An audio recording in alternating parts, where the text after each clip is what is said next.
Sportsfeld! It is Sportsfeld Storytime. We are taking you back to, I think, a bit of a forgotten era in Toronto sports. I think we do spend so much time remembering the 90s, and we remember, the turn of the century, those teams. And we do, the nice little run that Toronto sports had between 2014 and 2019. And we forget that gray area where it was the Black Jays and it was these sort of mediocre, middling Toronto Raptors teams. And we thought, we've done the DeMar Kyle arc. We've heard that story. We've heard the Vince arc basically end in a missed three-pointer against Philly. What have we missed?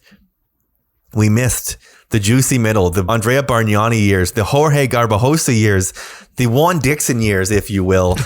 We are looking back to the 2006-2007 Toronto Raptors. And what else would it be for this team at this time than to have their season ended at the hands of Vincent Lamar Carter? Three names like a serial killer. Jake, what do you remember first and foremost about the 2007 Toronto Raptors?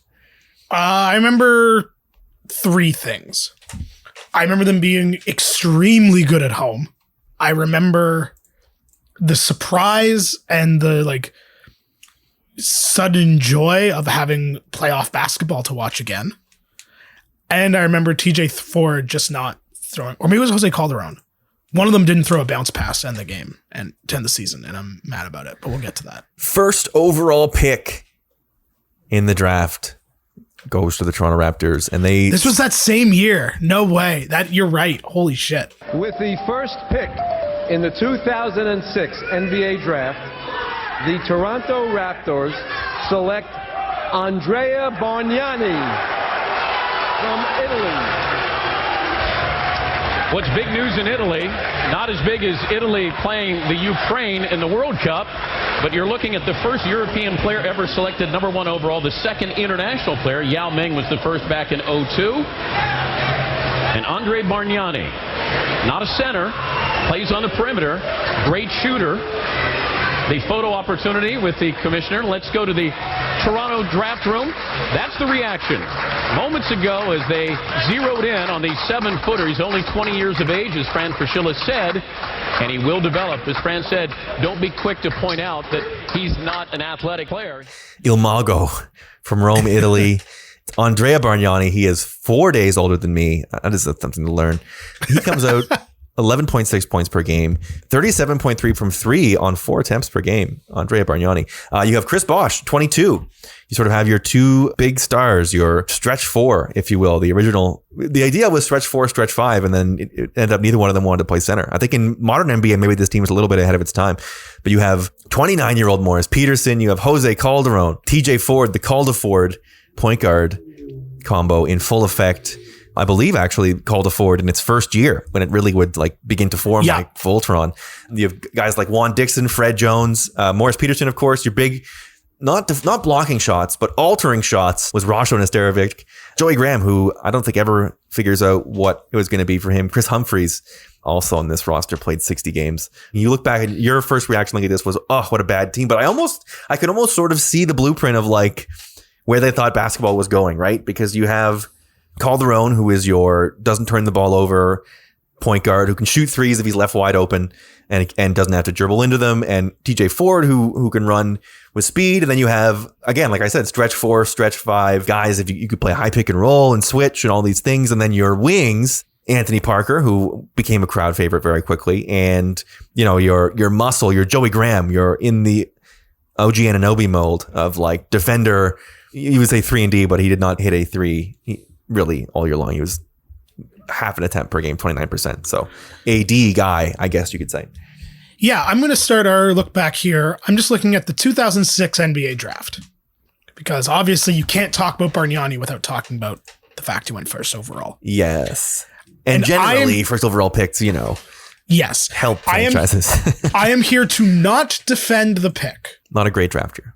That is kind of where I'm going. If you look at it by VORP, in the draft, Bargnani is 17th, sandwiched between Ronaldo Balkman and Craig Smith. I mean, that's not good. If we go by win shares, he's bumped up a little bit to 12th between Randy Foye and Daniel Gibson. Obviously, LaMarcus Aldridge should have been the first overall pick here, but really, there's only 6, if you want to stretch it to 9 names that made a huge impact on the league. Marcus Aldridge, of course, Kyle Lowry. I was going to say 24th in the draft. The beautiful irony of it all is that the Raptors ended up with the best player. The year that they picked first overall, the Raptors franchise player is in the draft. That is pretty crazy. Very true.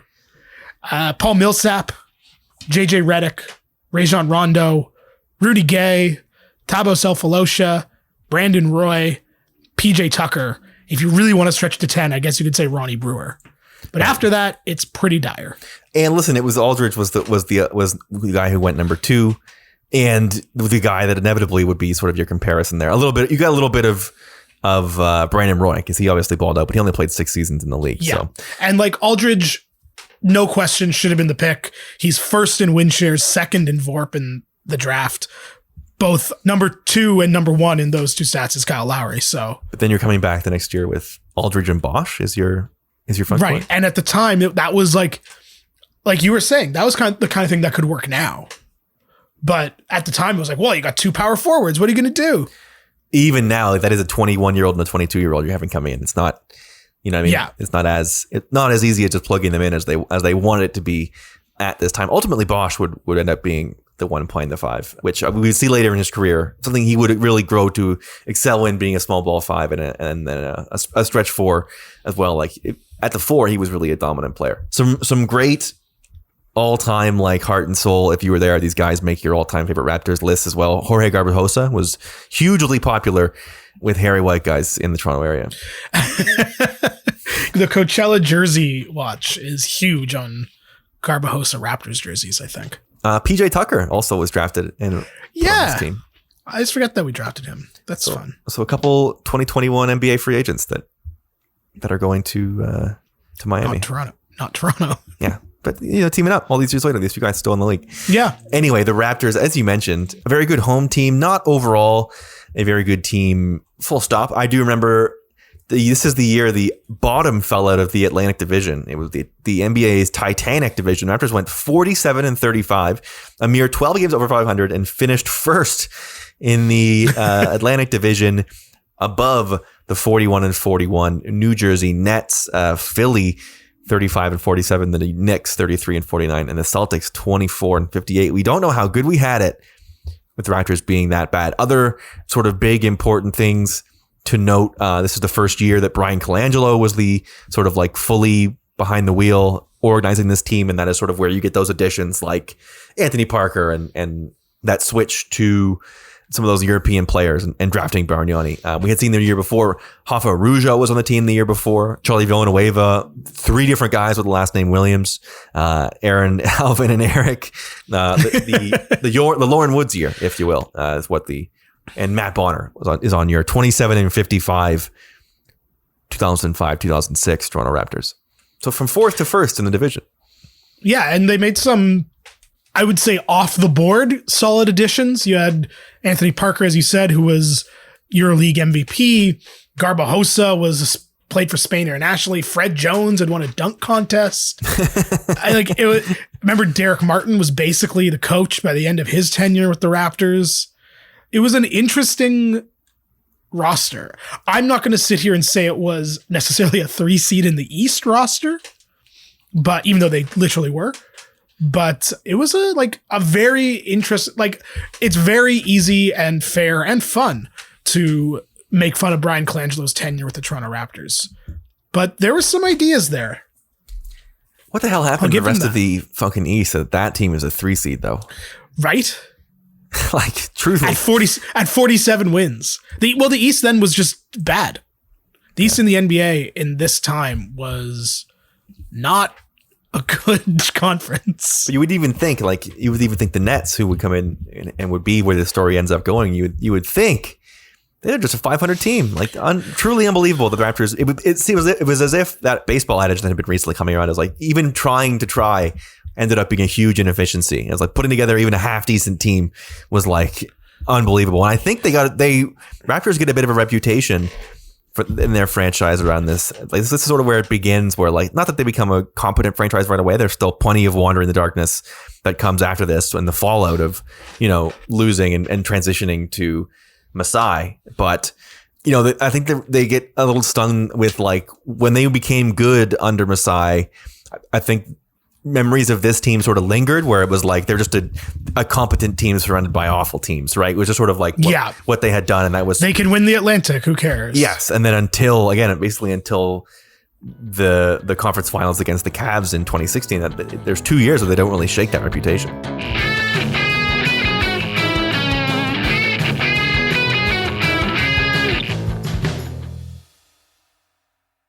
Looking at the East this year, not trying to skip over the whole season, but just like the Raptors were technically the fourth best record in the conference, but we're third by virtue of winning the Atlantic Division. But like the Pistons were the first in the Eastern Conference with 53 wins. Orlando made the playoffs as the 8th seed with being under 500. The Nets were literally 500. So were the 7 seed Wizards. This was not a strong year for the Eastern Conference. There was a good year for LeBron James, proving that everything went through him, and then the Spurs saying, too bad. Yes. Some of your just sort of ideas. The Raptors were a 107 offensive rating, which was 10th, and a 106 defensive rating, which was 12th. So it gives you an idea. They were a top 10 team. They were that plus 1.1 net rating. They were a top 10 team. They played 9th fastest pace, and basically by all those advanced metrics are basically a top 10 team, right there at 10. But it wasn't so much that they were fluking. Or just like, man, there was a lot of really bad teams, and they had what would be, again, as I sort of mentioned previously about the reputation they get, there's a lot of competent players is sort of what they succeeded with. Whereas the top end, Bosch was very good as a 22-year-old and is deliberately an all-star, 22 and 10 and a block and 2 assists. And Anthony Parker played very well, as you said. But it's, there's 9, 10, 11. Once you get down to Joey Graham, you've named 11 guys that sort of see significant time and play significant minutes for this team. So it ends up being sort of addition by subtraction of just terrible players at the back end here. It's such an odd aberration almost of this team. And there's a lot of, like the Raptors pre-2019, there's so many what ifs, and we've talked about a lot of them. But, the what if Garbajosa doesn't get injured is a big one. And what if they push that series to 7? I remember the next year they lose to Orlando in the first round, and it was when this season ended, it felt like the beginning of something, and then we were very quickly reminded that it was not. Well, and this team, they started 2-8. They did not come out of the gate looking like a team that was in any way, shape, or form going to be the best team in the league. They split their first 4 games, and then they lose 6 straight. November 20th, they're 2-8. They would crawl back basically all the way back. It takes them until mid-season, that 22-22. Game 44, they beat the Celtics to get back to 500. And again, we talked about the East. Another small winning streak in January, and that sort of seals up the division for them. They win it, not so much running away, but a fairly comfortable lead thanks to those 2 runs. They beat the Lakers to cap off the 5-game winning streak. Yeah, I remember that February as being sort of, it came so out of nowhere that all of a sudden they went 9-3 in the month and took the lead in the division, never looked back. It was kind of like, oh, what's happening here? And then Bosch had an unreal February. Just like 41 against the Magic, got MVP chance, beat Carter and the Nets. The team broke their franchise records for most home wins and highest home winning percentage going into the All-Star break. February was a franchise-shaping month in a lot of ways. It was the first time the franchise had seen anything resembling quality since Vince was traded. And to see it and live it was kind of like, it pulled out of a fog of like kind of vaguely paying attention to the Raptors. Yeah, and they carried it in. They also had a super strong March where they win 6 straight in the month of March as well. It ends up being just 8-6, but a really high. The offense really clicking 101 points per game in that month, just really like picking it up and again that 6-game winning streak, sort of erasing any last doubt. Beating the Magic and the Sixers on the road, beating the Bulls at home, the T-Wolves, beating the Pistons near the end of the year to sort of get a statement win going into the playoffs. Vibes were pretty good. And I mean, who are you facing off against in the first round? If you're writing the story, the Raptors redemption, you want Vincent Lamar Carter in the first round, and they would get it. And he's never going to be was never an all-time great, but March 26th, 2007 is where it all sort of crumbles in a way. Jorge Garbajosa turned into a monster for this one season, helped the Raptors become who they were, was sort of one of the key cogs in the identity of this Raptors team. He was very good. He won Rookie of the Month in December. And then on March 26th into Celtics, he suffered that horrific leg injury, taken out on a stretcher, broke his fibula, displaced his ankle and had ligament damage, and missed the rest of the season. He was only averaging 8.5 and 5, but his contributions to the team were huge. He was the heart of the whole thing. He was named to the all-rookie team with Bargnani, but without him, the whole thing just kind of didn't work as well. They go 8-6 in March. They actually won 2 games, the first 2 games after his injury, but it was right before the playoffs, not enough time to sort of really get set. And then without him to sort of mark a guy like Richard Jefferson, nothing really doing against New Jersey in the playoffs. We'll get into the specifics of the series against New Jersey.